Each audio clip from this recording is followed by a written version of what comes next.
Hello students, welcome to the video lecture series of Business Economics. Students, today I'll be taking up the topic of elasticity of demand. Now, elasticity of demand is the like you can say it's an extension of law of demand, because law of demand only gives you the inverse relationship between the two major components, that is price and quantity. But when we are studying elasticity of demand, it basically tells you how the consumer is responding. Means by how much, like if the prices fall, then how much change is there in demand. Now, since it measures the responsiveness or reaction, for that the tool which is required is elasticity. Now, in order to study this concept, I have drawn a diagram where you can see that basically two goods are represented, good X and good Y. Now, good X is the price of good X is OPX1. Now, at OPX1, the consumer is demanding OX1 unit of good X. Now, if the price fall from OPX1 to OPX2, the quantity demanded rises from OX1 to OX2. But in this diagram, you can easily see like with this parallel impact on Y commodity, you see that there is comparatively lesser change. Means here the change is from X1 to X2, which is wider. But in case of good Y, the change from OY1 to OY2 is comparatively lesser. This means now in that case, if the price of both X and Y gets declined by an identical amount, you will find that the impact which it is creating is varying in good X and Y. X में consumption हमने तुरंत बहुत ज़्यादा बढ़ा दी, but Y के price घटने से भी Y की कंपेरेटिवली कंजम्पशन उतनी नहीं बढ़ी. इस कॉन्सेप्ट को बोलते हैं elasticity of demand. Now, elasticity of demand, as I've already told you in my live classes, when it is basically the responsiveness of the consumer, like in case in case there is a change in the factors on which demand depends. Now, if price varies, then the impact on quantity demanded will give you price elasticity. If there is variation in income, then the impact on quantity demanded will give you income elasticity. And and in comparison, when there is a change in the related goods, the impact which it is creating on quantity demanded will give me my cross elasticity. So if until unless it is mentioned, students note this point, until and unless it is mentioned, it is price elasticity which we are talking about. Now, the formula for calculating the price elasticity is percentage change in quantity demanded upon percentage change in price, that is EP. EP stands for price elasticity, which is equal to delta Q upon delta P into P upon Q. Now, basically हमने आपको live lecture में भी बताया था कि whenever you are calculating elasticity, you will getting a negative value. इसके पीछे जो reason है वो ये है, since price and quantity demanded, they move in an opposite direction because there exists an inverse relationship between these two variables. Now in that case, we will like while computing elasticity, we will take the modulus value. Mod value का मतलब है we ignore the negative sign and we take only the positive value. It is actually this mod is basically represented by two vertical lines. तो अगर दो vertical lines किसी भी उस value के साथ में है, फैक्टर के साथ, जैसे ईडी के साथ two vertical lines, this represents modulus value, and mod value में we take only the positive figures. Okay, और इसलिए इलास्टिसिटी कभी नेगेटिव कैलकुलेट करेंगे, it is negative, but since we are taking modulus value, you will get a positive impact, positive value. Now after elasticity आप पे question दो तरीके से आता है. They will ask you about the types of elasticity of demand, और secondly और the various degrees. तो अगर types of degrees of elasticity बोल रहे हैं या टाइप्स ऑफ प्राइस इलास्टिसिटी बोल रहे हैं स्पेसिफिकली, दिस मीन्स हम बात करेंगे इलास्टिसिटी की value ranging from infinity to zero, जिसमें हमारे पास 5 कैटेगरीज होंगी. अगर क्वेश्चन आता है टाइप्स ऑफ इलास्टिसिटी जहां पे प्राइस मेंशन नहीं है, तो उसमें आप बात करेंगे price elasticity, income elasticity and cross elasticity. Now पहली डिग्री जो आती है इलास्टिसिटी की वैल्यू इज ग्रेटर देन 1. आपको क्या ध्यान रखना है, ग्रेटर देन 1, सिंस फॉर्मूला क्या है, percentage change in quantity demanded upon percentage change in price. So you can frame by your own the definition of this category. Greater than 1 fraction के form में कब आएगा, जब न्यूमरेटर बड़ा हो और डिनोमिनेटर छोटा. न्यूमरेटर बढ़ा मतलब प्राइस क्वांटिटी डिमांडेड ज़्यादा है, चेंज जो क्वांटिटी डिमांड में आ रहा है ज़्यादा है, पर कंपेरेटिवली चेंज जो प्राइस में आ रहा है वो कम है। फिर से बात करते हैं, ग्रेटर देन वन कब आएगा मैथ्स में, फ्रैक्शन के फॉर्म में, when numerator is more than denominator.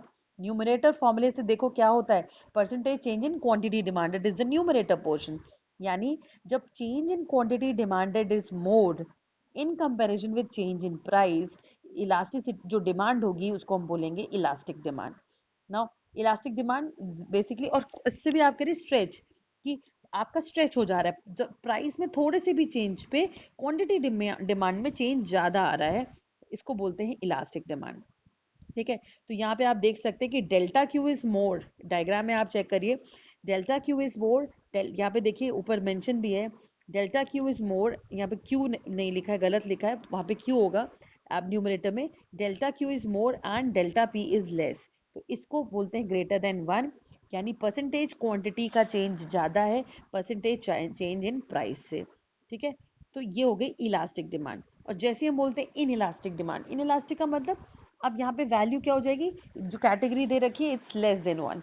Less than one कब होता है न्यूमरेटर में, फ्रैक्शन में, जब न्यूमरेटर छोटा हो और डिनोमिनेटर बड़ा। अब न्यूमरेटर छोटा का मतलब प्राइस के क्वांटिटी के चेंज में चेंज कम है बट प्राइस में चेंज ज्यादा है, यानी यहाँ पे डिमांड इन इलास्टिक है, तुम प्राइस को कितना भी बढ़ा घटा रहे हो, क्वांटिटी डिमांडेड पे कंपैरेटिवली इम्पैक्ट कम आता है। ठीक है ना, इसको हम यहाँ पे डायग्राम के थ्रू शो कर सकते हैं, देखिए यहाँ इट इज राइटली मेंशन कि when delta Q is less and delta P is more, elasticity will be less than one, और लेस देन वन मतलब इन इलास्टिक डिमांड है। ठीक है, नाउ इन इलास्टिक डिमांड कब होगी, जब आप अपने किसी नेसेसरी आर्टिकल्स के बारे में बात करें, you will get inelastic demand. Now the third category is unit elastic, unit मतलब one, elasticity is equal to one, fraction में वन कब आएगा, जब न्यूमरेटर डिनोमिनेटर सेम है, when you get numerator denominator same, that is delta Q is equal to delta P, your elasticity will be equal to 1. Now this can be seen through the diagram to from the via figure 2.44, when आप देख सकते हैं जो change q का आ रहा है और जो चेंज p का है वो सेम है। ठीक है, नाउ नेक्स्ट आता है perfectly in elastic. Perfectly in elastic का मतलब है कि अब प्राइस में कुछ भी चेंज करने से तुम्हारी क्वांटिटी डिमांड पर कोई चेंज नहीं आ रहा, means it is constant even if there is a slight change in the price which causes a like, हाँ सॉरी, यहाँ पे क्या बोला मैंने, कि इक्वल्स टू इन्फिनिटी कब होगा, इन्फिनिटी कब होता है, मैथ्स में आ जाइए सबसे पहले, when I divide any number by zero, dividing any number by zero will give you infinity, यानी any number न्यूमरेटर में आपका कोई नंबर होना चाहिए और डिनोमिनेटर में जीरो, यानी प्राइस में कोई चेंज नहीं है और क्वांटिटी में चेंज हो रहा है, means with no change in price there is comparatively a greater change in quantity demanded, elasticity will be infinity, जिसको बोलेंगे परफेक्टली इलास्टिक डिमांड। ये रेयरेस्ट फिनोमिना है, ये नॉर्मल सिचुएशंस में आपको नहीं मिलता है।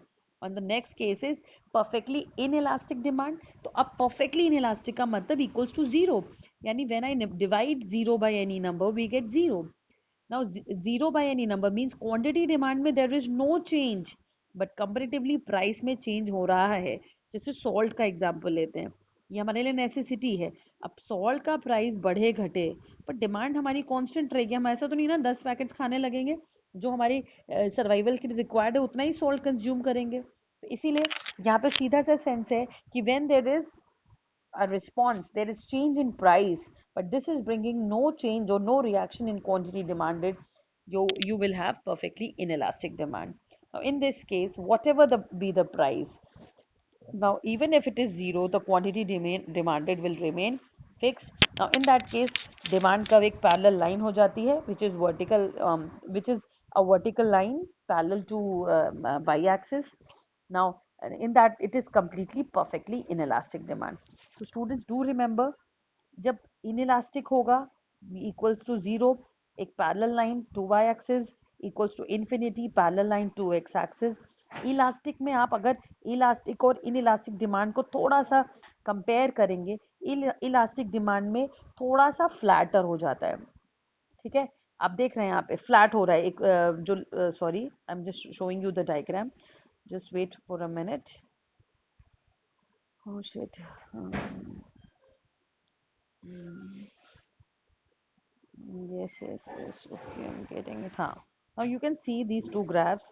One is elastic demand and another is for inelastic demand. ये देखिए आपके पैरेलली, तो जहाँ पे आपका इलास्टिक डिमांड है तो ये थोड़ा सा फ्लैट हो रहा है, और inelastic थोड़ा स्टीप फ्लैट का इन द सेंस कि it is somewhat getting parallel to, मतलब bend toward X axis, but यहाँ पे it's somewhat bend to Y axis, थोड़ा सा खड़ा हुआ graph, that is in case of inelastic demand. So this is how and moreover when you draw these diagrams, because change दिखाना है, delta P और delta Q के context में आप बनाएंगे तो आपको क्लियरली अपने डायग्राम्स दिखेंगे. ठीक है, तो स्टूडेंट्स इट्स अ रिक्वेस्ट कि just write down these notes in your copy and try to get draw these graphs by your own, so that the concept is clear. Now if in case any doubt, we can revise these topics again in my live lecture. Thank you students, thank you for watching, thank you class.